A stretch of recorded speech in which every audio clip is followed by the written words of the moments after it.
ಜಾತಿಗಣತಿ ಸಂಪುಟದ ಬೆಳವಣಿಗೆಯ ಬಗ್ಗೆ ಎಐಸಿಸಿಗೆ ಮಾಹಿತಿಯನ್ನ ನೀಡಿರುವಂತದ್ದು ಪರ ವಿರೋಧದ ಅಭಿಪ್ರಾಯದ ಬಗ್ಗೆ ಕೂಡ ಪ್ರಸ್ತಾಪವನ್ನ ಮಾಡಲಾಗಿದೆ.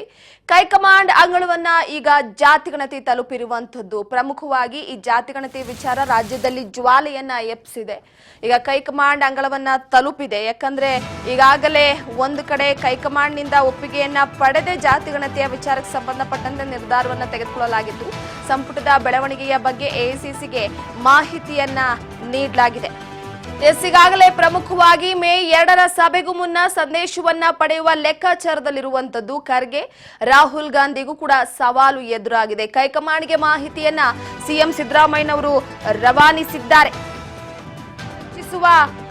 ವಿಚಾರಕ್ಕೆ ಸಂಬಂಧಪಟ್ಟಂತೆ ಸಿಎಂ ಮಾಹಿತಿಯನ್ನ ನೀಡಲಿದ್ದಾರೆ. ಅದರ ಜೊತೆಗೆ ವರದಿ ವಿಷಯದಲ್ಲಿ ಸರ್ಕಾರ ಆತುರದ ಕ್ರಮಕ್ಕೆ ಮುಂದಾಗಿಲ್ಲ ಅನ್ನುವಂತಹ ವಿಚಾರವನ್ನ ಕೂಡ ಹೈಕಮಾಂಡ್ಗೆ ತಿಳಿಸಬೇಕಾಗಿದೆ. ಸಚಿವ ಸಂಪುಟವೇ ಇಬ್ಬಾಗವಾಗುವ ಸನ್ನಿವೇಶ ಸೃಷ್ಟಿ ಆಗ್ತಾ ಇದೆ. ಸೊ ಹೀಗಾಗಿ ಒಂದು ಕಡೆ ಜಾತಿಗಣತಿಯ ವಿಚಾರಕ್ಕೆ ಸಂಬಂಧಪಟ್ಟಂತೆ ಬಿಸಿ ಬಿಸಿ ತುಪ್ಪುವಾಗಿದೆ ಈ ಒಂದು ವಿಚಾರ. ಒಂದು ಸಂಘ ಸಂಸ್ಥೆಗಳಿಂದ ಮಂತ್ರಿಗಳ ಮೇಲೆ ಒತ್ತಡ ಜಾಸ್ತಿ ಆಗ್ತಾ ಇದೆ. ಐಎಂಡಿ ಮುನ್ಸೂಚನೆಯನ್ನ ಕೊಟ್ಟಿದೆ. ಇದರ ಜೊತೆಗೆ ಮತ್ತೊಂದೇನಪ್ಪಾ ಅಂತಂದ್ರೆ ಸದ್ಯದ ಮಟ್ಟಿಗೆ ಒಂದು ಜಾತಿಗಣತಿ ವಿಚಾರವಾಗಿ ನಿರ್ಧಾರವನ್ನ ತೆಗೆದುಕೊಳ್ಬೇಕಾಗಿರುವಂಥದ್ದು ಯಾವ ಸಮುದಾಯಕ್ಕೂ ಕೂಡ ಇಲ್ಲಿ ಬೇಸರ ಆಗಬಾರದು, ಹಾಗೆ ಮತ್ತೊಂದು ಕಡೆ ವಿರೋಧ ಕೂಡ ವ್ಯಕ್ತವಾಗಬಾರದು. ಸಿದ್ದರಾಮಯ್ಯನವರು ಹೈಕಮಾಂಡ್ಗೆ ಪ್ರತಿಯೊಂದು ಮಾಹಿತಿಯನ್ನ ಕೂಡ ಕೊಟ್ಟಿದ್ದಾರೆ. ಮೇ 2ಕ್ಕೆ ವಿಶೇಷವಾದಂತ ಮತ್ತೆ ಸಚಿವ ಸಂಪುಟ ಸಭೆಯನ್ನ ಏರ್ಪಾಡು ಮಾಡಲಾಗಿದೆ. ಮತ್ತೆ ಅವರ ಅಭಿಪ್ರಾಯಗಳನ್ನ ತಿಳಿಸುವ ವಿಚಾರಕ್ಕೆ ಸಂಬಂಧಪಟ್ಟಂತೆ ಹಾಗಾಗಿ 2ನೇ ತಾರೀಕು ಬಹಳ ಮಹತ್ವವನ್ನ ಪಡೆದುಕೊಂಡಿರುವಂತದ್ದು. ಸೊ ಎಲ್ಲೋ ಒಂದು ಕಡೆ ಸಿಎಂ ಸಿದ್ದರಾಮಯ್ಯನವರ ವಿಚಾರಕ್ಕೆ ಸಂಬಂಧಪಟ್ಟಂತೆ ಹೈಕಮಾಂಡ್ ಮುಂದೆ ಕೆಲವೊಂದಿಷ್ಟು ಮಾಹಿತಿಯನ್ನ ಬಿಚ್ಚಿಟ್ಟಿದ್ದಾರೆ. ಅದರ ಜೊತೆಗೆ ಆತುರವಾದಂತಹ ನಿರ್ಧಾರವನ್ನೇನು ತೆಗೆದುಕೊಳ್ತಿಲ್ಲ. ಪ್ರತಿಯೊಂದು ಪ್ರತಿಯನ್ನ ಕೂಡ ಸಚಿವರಿಗೆ ಹಸ್ತಾಂತರ ಮಾಡಲಾಗಿದೆ. ಸಚಿವರು ತಮ್ಮ ಅಭಿಪ್ರಾಯವನ್ನ ಮಂಡಿಸಬಹುದು ಅನ್ನುವಂತಹ ವಿಚಾರವನ್ನ ಕೂಡ ಇಲ್ಲಿ ಸಿದ್ದರಾಮಯ್ಯನವರು ಹೇಳಿರುವಂತದ್ದು. ಹಾಗೆ ಹೈಕಮಾಂಡ್ ಯಾವ ನಿರ್ಧಾರ ತೆಗೆದುಕೊಳ್ತೋ ಗೊತ್ತಿಲ್ಲ. ಯಾಕಂದ್ರೆ ಮಲ್ಲಿಕಾರ್ಜುನ ಖರ್ಗೆ ಹಾಗೆ ರಾಹುಲ್ ಗಾಂಧಿ ಅವರಿಗಿಬ್ಬರಿಗೂ ಕೂಡ ಬಹಳ ಒಂದ್ ರೀತಿಯಾಗಿ ತಲೆನೋವು ಇದು. ಯಾಕಂದ್ರೆ ರಾಜ್ಯದಲ್ಲಿ ಕಾಂಗ್ರೆಸ್ ಪಕ್ಷ ಅಭೂತಪೂರ್ವ ಗೆಲುವನ್ನ ಸಾಧಿಸಿ ಅಧಿಕಾರದಲ್ಲಿ ಮುನ್ನಡೀತಾ ಇದೆ. ವಿಶೇಷ ಯೋಜನೆಗಳನ್ನ ತರುವ ಮುಖಾಂತರವಾಗಿ ಜನರ ವಿಶ್ವಾಸವನ್ನ ಗಳಿಸಿ ಅಧಿಕಾರಕ್ಕೆ ಬಂದಿದೆ. ಇಂತಹ ಸಂದರ್ಭದಲ್ಲಿ ಜಾತಿಗಣತಿ ಅನ್ನುವಂತಹ ಅಸ್ತ್ರ ಅಷ್ಟು ಈಸಿ ಆಗಿಲ್ಲ. ಸೊ ಹಾಗಾಗಿ ಹೈಕಮಾಂಡ್ ಅಂಗಳವನ್ನ ತಲುಪಿದೆ. ಸಂಪುಟದ ಬೆಳವಣಿಗೆಯ ಬಗ್ಗೆ ಎಐಸಿಸಿಗೆ ಮಾಹಿತಿಯನ್ನ ಕೊಟ್ಟಿದ್ದಾರೆ. ಈ ಪರ ವಿರೋಧ ವ್ಯಕ್ತವಾಗಿರುವ ವಿಚಾರಕ್ಕೆ ಸಂಬಂಧಪಟ್ಟಂತೆ ಕೂಡ ಪ್ರಸ್ತಾಪವನ್ನ ಮಾಡಲಾಗಿದೆ. ಮೇ 2ರ ಸಭೆಗೆ ಮುನ್ನ ಸಂದೇಶ ಪಡೆಯುವ ಲೆಕ್ಕಾಚಾರ ಇರುವಂತಹ ಹಿನ್ನೆಲೆಯಲ್ಲಿ ಸದ್ಯದ ಮಟ್ಟಿಗೆ ಹೈಕಮಾಂಡ್ಗೆ ಮಾಹಿತಿಯನ್ನ ಸಿದ್ದರಾಮಯ್ಯನವರು ರವಾನಿಸಿದ್ದಾರೆ. ಈ ಬಗ್ಗೆ ಮತ್ತಷ್ಟು ಮಾಹಿತಿಯನ್ನ ಕೊಡ್ತಾ ಹೋಗ್ತಾರೆ ನಮ್ಮ ಪ್ರತಿನಿಧಿ ಬಸವರಾಜ್ ಹೂಗಾರ್ ಸಂಪರ್ಕದಲ್ಲಿದ್ದಾರೆ. ಬಸವರಾಜ್, ಪ್ರಮುಖವಾಗಿ ಜಾತಿಗಣತಿ ಅನ್ನುವಂತಹ ಈ ಬಿಸಿ ಜ್ವಾಲೆ ಸದ್ಯದ ಮಟ್ಟಿಗೆ ಆರುವ ಹಾಗೆ ಕಾಣಿಸ್ತಾ ಇಲ್ಲ. ಈಗ ಹೈಕಮಾಂಡ್ ಅಂಗಳವನ್ನ ತಲುಪಿರುವಂತದ್ದು. ಇದರ ಜೊತೆಗೆ ಮಲ್ಲಿಕಾರ್ಜುನ ಖರ್ಗೆ, ರಾಹುಲ್ ಗಾಂಧಿ ಅವರು ಕೂಡ ಸಂಕಷ್ಟ ಏನ್ ನಿರ್ಧಾರವನ್ನ ತೆಗೆದುಕೊಳ್ಬಹುದು ಈ ಬಗ್ಗೆ, ಹಾಗೆ ಸಿದ್ದರಾಮಯ್ಯನವರು ಯಾವೆಲ್ಲ ಮಾಹಿತಿಯನ್ನ ಹೈಕಮಾಂಡ್ ಮುಂದೆ ಇಟ್ಟಿರಬಹುದು, ಇದ್ರ ಬಗ್ಗೆ ಮಾಹಿತಿ ಕೊಡೋದಾದ್ರೆ. ರೂಪಾ, ಜಾತಿಗಣತಿ ವರದಿ ವಿಚಾರಕ್ಕೆ ಸಂಬಂಧಪಟ್ಟಂತೆ ರಾಜ್ಯ ಸರ್ಕಾರದ ಮಟ್ಟದಲ್ಲೂ ಕೂಡ ಸಾಕಷ್ಟು ಪರ ವಿರೋಧಗಳು ಕೂಡ ವ್ಯಕ್ತವಾಗ್ತಾ ಇದ್ದಾವೆ. ಪ್ರಮುಖವಾಗಿ ಸಮುದಾಯಗಳ ಸ್ವಾಮೀಜಿಗಳು ಮಟ್ಟದಲ್ಲಿ ಕೂಡ ವ್ಯಕ್ತಪಡಿಸ್ತಾ ಇದ್ದಾರೆ. ಹಾಗಾಗಿ ಈ ಒಂದು ಜಾತಿಗಣತಿ ವರದಿಯ ಅನುಷ್ಠಾನ ಕುರಿತಂತೆ ಇದೀಗ ಕಾಂಗ್ರೆಸ್ ಪಕ್ಷದ ಹೈಕಮಾಂಡ್ ನಾಯಕರ ಅಂಗಳಕ್ಕೂ ಕೂಡ ತಲುಪಿರ್ತಕ್ಕಂಥದ್ದು. ಈ ಬಗ್ಗೆ ಸಿಎಂ ಸಿದ್ದರಾಮಯ್ಯನವರು ಕೂಡ ಎಲ್ಲೋ ಒಂದ್ ಕಡೆ ಏನಾದ್ರೂ ಪಕ್ಷಕ್ಕೆ ಹೊಡೆತ ಬೀಳುವಂತ ಸಾಧ್ಯತೆ ಇದೆಯಾ, ಅಥವಾ ಈ ಜಾತಿಗಣತಿ ವರದಿ ವಿಚಾರ ಮುಂದಿಟ್ಟಿರ್ತಕ್ಕಂಥದ್ದೇ ಎಲ್ಲೋ ಒಂದ್ ಕಡೆ ಇದು ಮುಂದೆ ಏನೋ ಎಫೆಕ್ಟ್ ಆಗುವಂತದ್ದು ಏನಾದ್ರೂ ಸಂಭವ ಆಗಬಹುದಾ ಅನ್ನುವಂತಹ ಲೆಕ್ಕಾಚಾರಗಳು ಕೂಡ ಶುರುವಾಗಿವೆ. ಹಾಗಾಗಿ ಹೈಕಮಾಂಡ್ ನಾಯಕರ ಬಳಿ ಈ ಎಲ್ಲ ಒಂದು ವರದಿಯನ್ನು ಕೂಡ ಸಿಎಂ ಸಿದ್ದರಾಮಯ್ಯವರು ಸಲ್ಲಿಸಿದ್ದಾರೆ ಅನ್ನುವಂಥದ್ದು. ಎಐಸಿಸಿ ನಾಯಕರಾಗಿರ್ತಕ್ಕಂಥ ರಾಹುಲ್ ಗಾಂಧಿ ಅವರು ಮತ್ತೆ ಎಐಸಿಸಿ ಅಧ್ಯಕ್ಷರಾಗಿರ್ತಕ್ಕಂಥ ಮಲ್ಲಿಕಾರ್ಜುನ ಖರ್ಗೆ ಅವರಿಗೂ ಕೂಡ ಈ ವಿಚಾರಕ್ಕೆ ಸಂಬಂಧಪಟ್ಟಂತೆ ಸಿಎಂ ಸಿದ್ದರಾಮಯ್ಯವರು ವರದಿ ಒಪ್ಪಿಸಿದ್ದಾರೆ ಅನ್ನುವಂತಹ ಮಾಹಿತಿ ಕೂಡ ಸಿಗ್ತಾ ಇದೆ.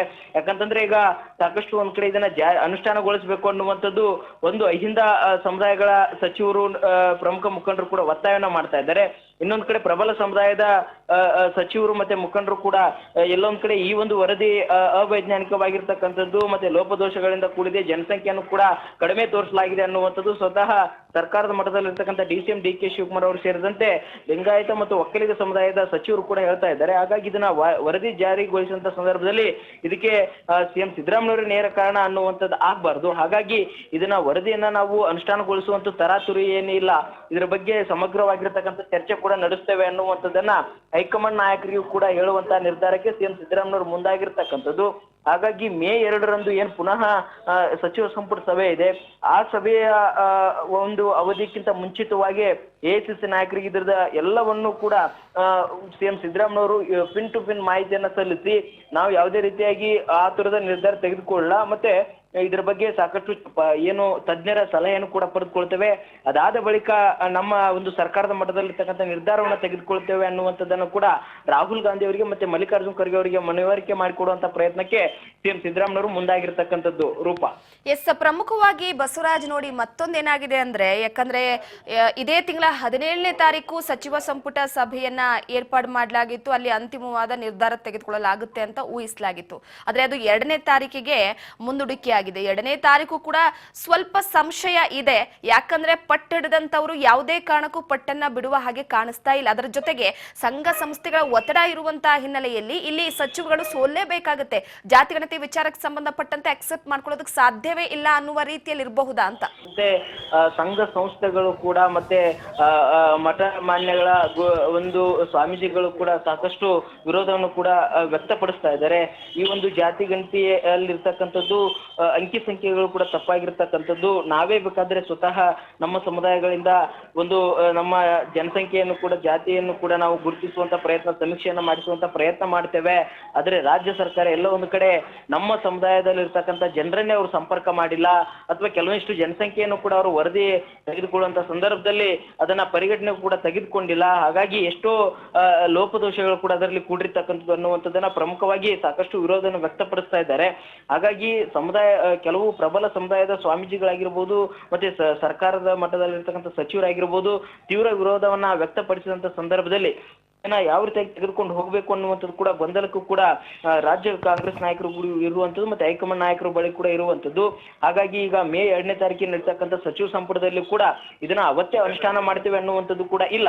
ಅವತ್ತೇ ಸಮಗ್ರವಾಗಿ ಚರ್ಚೆ ನಡೆಸಿ ಅದಾದ ಬಳಿಕ ಅದಕ್ಕೆ ಮತ್ತೆ ಸರ್ಕಾರದ ಮಟ್ಟದಲ್ಲಿ ಮುಂದಿನ ನಿರ್ಧಾರ ಏನ್ ತೆಗೆದುಕೊಳ್ಬೇಕು ಅನ್ನುವಂಥದ್ದನ್ನ ತೆಗೆದುಕೊಂಡು ಅದಾದ ಬಳಿಕ ಅದರ ವರದಿ ಅನುಷ್ಠಾನ ಕುರಿತಂತೆ ಮುಂದಿನ ನಡೆ ತೋರ್ಬೇಕಾ, ಅಥವಾ ಈಗ ಕೆಲವೊಂದಿಷ್ಟು ನಾಯಕರು ವಿಶೇಷ ಅಧಿವೇಶನ ಅದನ್ನ ಸಾರ್ವಜನಿಕರಿಗೆ ಚರ್ಚೆಗೆ ಅವಕಾಶ ಕೊಡಬೇಕು, ಎಲ್ಲ ಸಮುದಾಯದ ಮುಖಂಡರ ಅಭಿಪ್ರಾಯ ಪಡೆದುಕೊಳ್ಬೇಕು ಅನ್ನುವಂತಹ ಒಂದಿಷ್ಟು ಮಾತುಗಳು ಕೂಡ ಕೇಳಿ ಬರ್ತಾ ಇದ್ದಾವೆ.